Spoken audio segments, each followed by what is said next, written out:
a locked wooden crate, a rotting corpse, and a mystery that left investigators baffled. When authorities opened the box, they found a boy's body stuffed inside, his identity unknown, his cause of death a chilling enigma. Who was he? Who put him there? And why?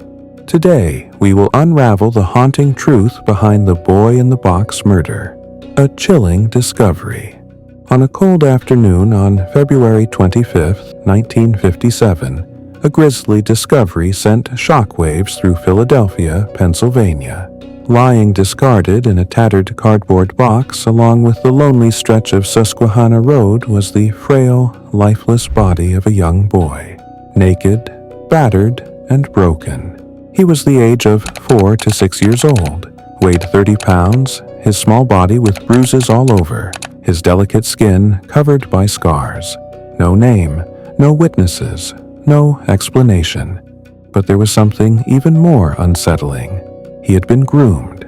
His hair was freshly cut, as clumps of hair were still clinging to his body. His fingernails were neatly trimmed, as if someone had taken care of him to present him in death. Yet, beneath this fake appearance lay the brutal truth. The boy had suffered unimaginable torment. Severely malnourished, his body bore the unmistakable signs of long-term neglect. His tiny ribs stuck out beneath his pale skin, and scars, some from past surgical procedures, marked his ankle, groin, and chin. The cause of death? Blunt force trauma. Someone had beaten this child to death, and yet no frantic parents came forward. No missing child report matched his description. No one claimed him. He was simply left there, discarded like an unwanted possession. Discovery of the body. It wasn't a careful police search, a desperate missing persons report, or even a concerned passerby that led to the discovery. It was pure chance, a random encounter that could have easily never happened. At first, a young man checking his rabbit traps came across the body but chose not to report it, fearing that law enforcement would confiscate his traps. A few days later, a college student noticed a rabbit darting into the underbrush. Aware that animal traps were set in the area, he stopped his car to investigate, and in doing so, he discovered the body.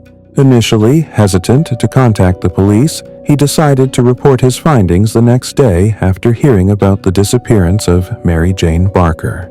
The body, completely naked, was placed inside a cardboard box that had once contained a bassinet sold by JCPenney. He showed clear signs of severe malnutrition, along with his surgical scars on his ankle and groin. He had an L-shaped scar beneath his chin. Early investigation. The police received the report and launched an investigation on February 26, 1957. They took the deceased boy's fingerprints and were initially hopeful that he would be identified soon. However, no one came forward with any useful information. The case quickly gained significant media attention in Philadelphia and the Delaware Valley. The Philadelphia Inquirer printed 400,000 flyers featuring the boy's image. These flyers were distributed and posted throughout the region, and were even included with every gas bill in Philadelphia. The crime scene was carefully examined multiple times by a team of 270 Police Academy recruits. During their search, they uncovered several items, including a man's blue corduroy cap, a child's scarf, and a white handkerchief with the letter G embroidered in the corner. Despite these potential leads, none of the items provided any useful clues in identifying the boy or solving the case. In a further effort to find leads, investigators released a post-mortem photograph of the boy. In the image, he was fully dressed and placed in a seated position to resemble how he might have looked while he was alive. Authorities hoped that this approach would help someone recognize him, but it did not yield any breakthroughs. With no leads from the public, investigators began exploring various theories about his identity and the circumstances of his death. One theory links the case to a foster home about 1.5 miles, 2.5 kilometers, from where his body was found.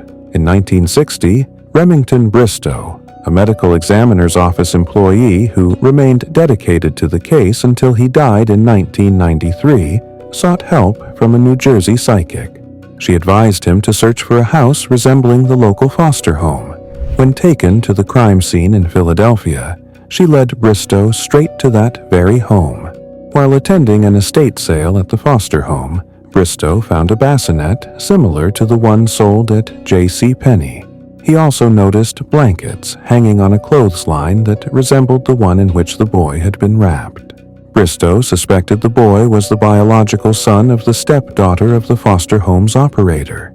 He believed the body was discarded to prevent the stepdaughter from being revealed as an unwed mother.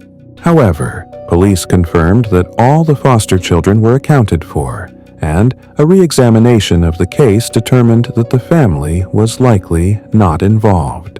In 1998, Philadelphia Police Lieutenant Tom Augustin, who led the investigation, along with several members of the Vidocq Society group of retired officers and profilers, interviewed both the foster father and his stepdaughter, whom he had later married. Following this, the foster home investigation was officially closed.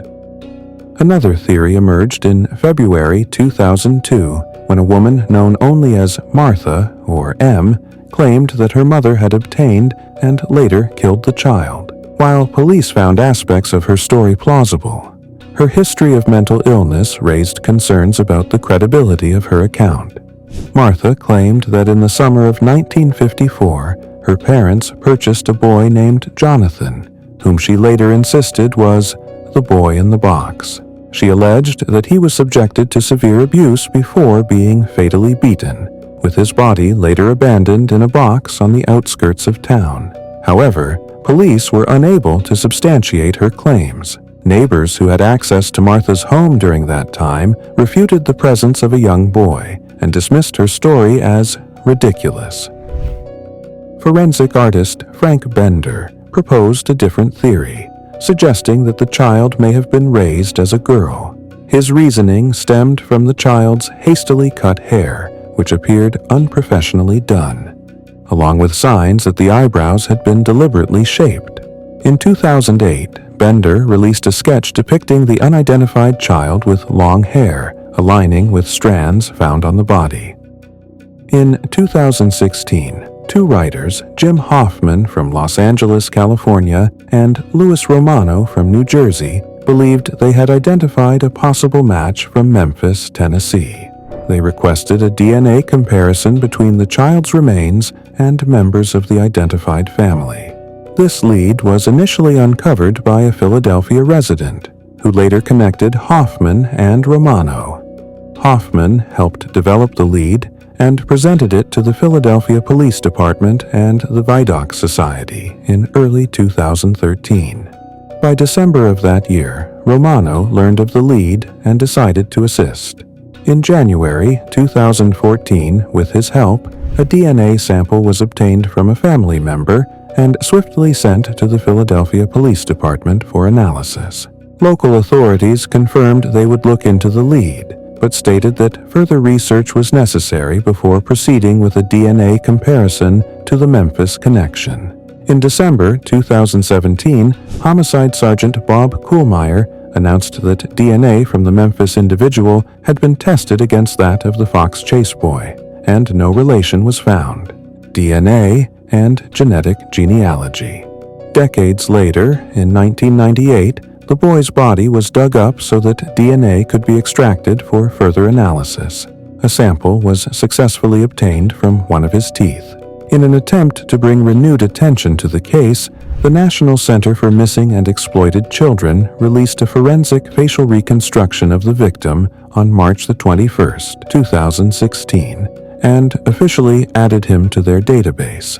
In 2019, investigators took another step in their pursuit of answers by retrieving the body once again.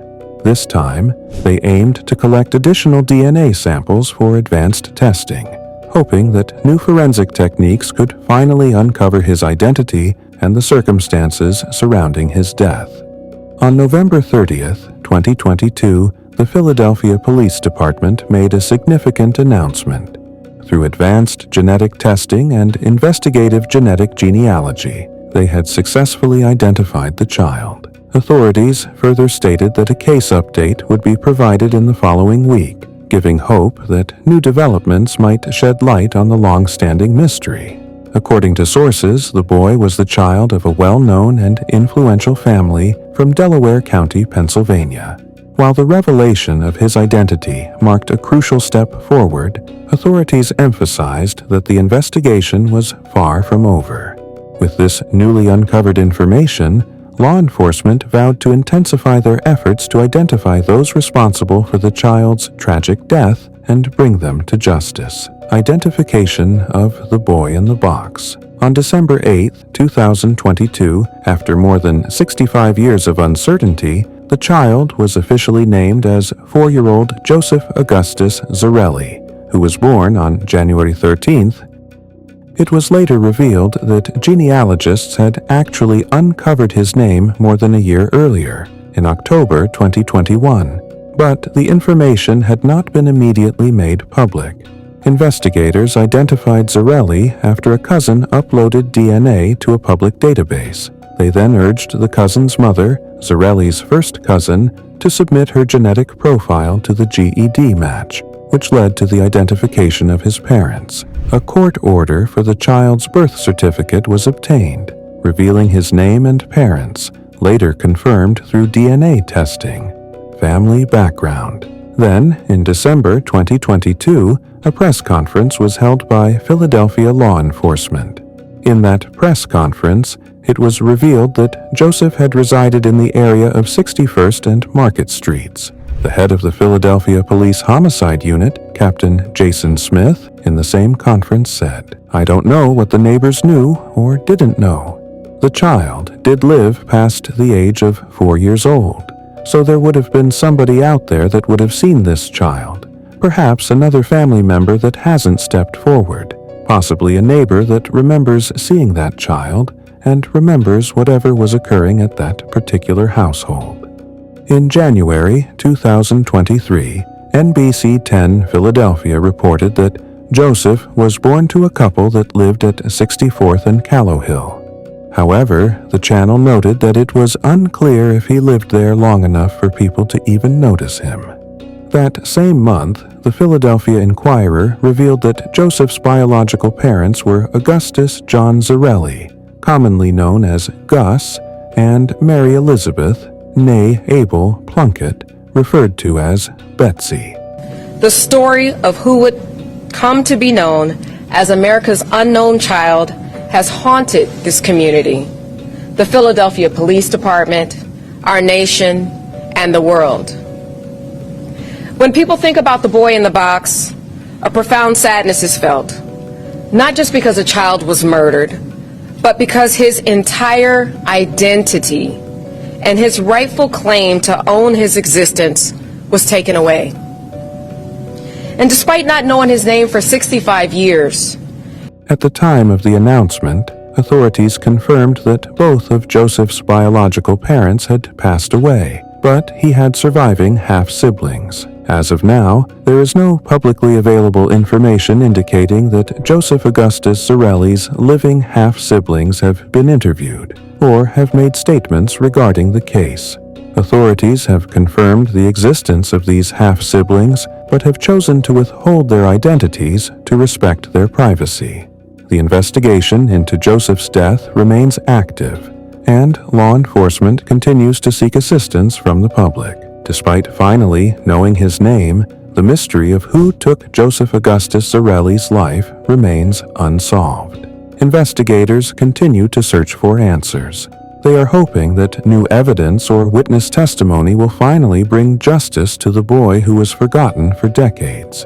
There was finally a breakthrough. DNA technology finally gave him a name, Joseph Augustus Zarelli. But even as one mystery was solved, another remained. Who killed him and why? Burial and memorialization. While investigators continued searching for answers, Joseph was given a final resting place. Initially, he was buried in a potter's field. In 1998, his remains were moved to Ivy Hill Cemetery in Philadelphia's Cedarbrook neighborhood after the cemetery donated a larger burial plot.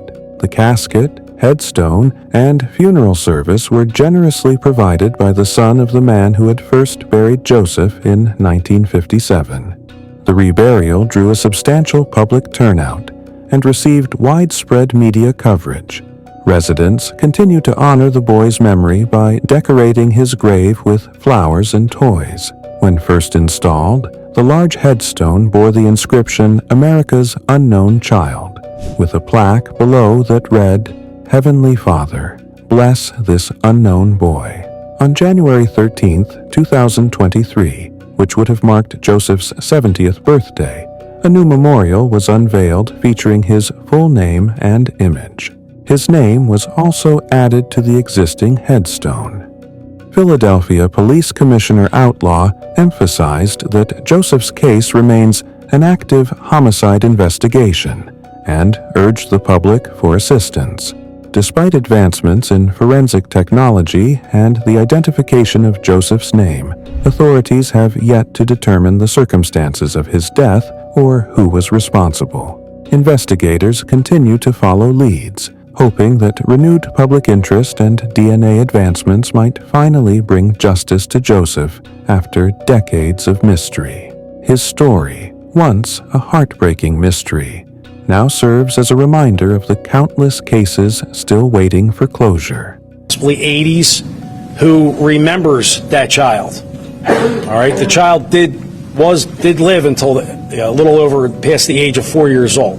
So there would have been somebody out there that would have seen this child. Perhaps another family member that hasn't stepped forward, possibly a neighbor. Okay, a neighbor that remembers seeing that child, remembers whatever occurring at that particular household. As Joseph's name is now etched in stone, his memory lives on, not as the boy in the box, but as a child who deserved love, protection, and justice. The case remains open, and authorities urge anyone with information to come forward. Even after all these years, the search for the truth is not over.